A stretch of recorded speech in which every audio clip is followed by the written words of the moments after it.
Oh, thank you very much, Mr. Chairman. Director McCabe, on May 11th, you testified, quote, Director Comey enjoyed broad support when the FBI and still does to this day, and then you added that you hold him in the absolute highest regard. Is still that the case?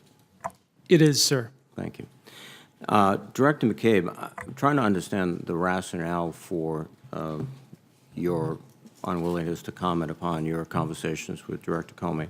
First, you have had, I would presume, and correct me if I'm wrong, conversations with Mr. Mueller. You've had those conversations. Yes, sir. You're fully familiar with the scope of the investigation, since you've dealt with not only Mr. Mueller, but also with... I am, sir, but I think it's important to note that Mr. Mueller and his team are currently in the process of determining what that scope is. And much in the way that Senator Cornyn just referred to, the FBI maintains a much broader responsibility to continue investigating issues relative to potential Russian counterintelligence activity and threats posed to us from our Russian adversaries. So determining exactly where those lanes in the road are, where does Director Mueller's scope overlap into our pre-existing and long-running Russian responsibilities is somewhat of a challenge at the moment, and that is why I'm trying to be particularly respectful of his efforts and not to take any steps that might compromise his investigation. But getting back to your rationale for not commenting on the conversation between you and Mr. Comey,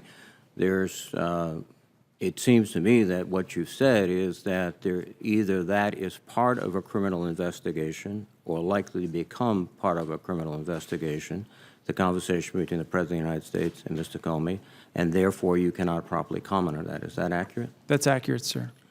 What about the conversations between Director Coates and Admiral Rogers with the President of the United States? Is that likely to become or is part of a ongoing criminal investigation? I couldn't comment on that, sir. I'm not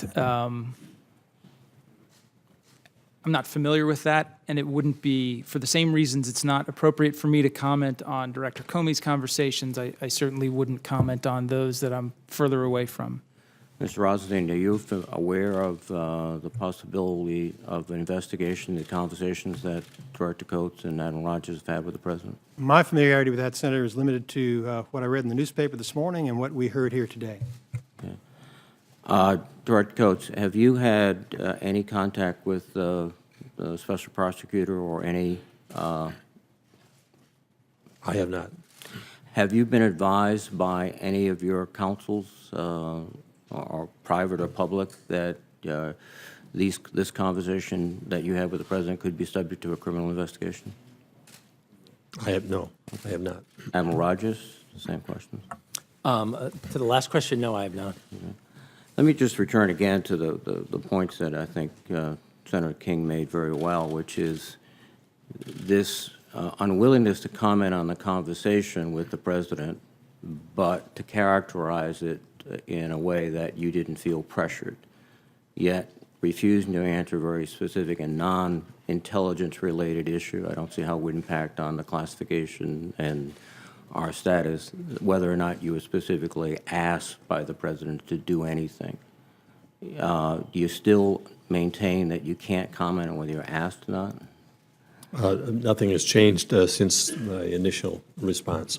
I stand by my previous answer. I just must say that the impression I have is that if you could say that, you would say that. But thank you. I have no further questions.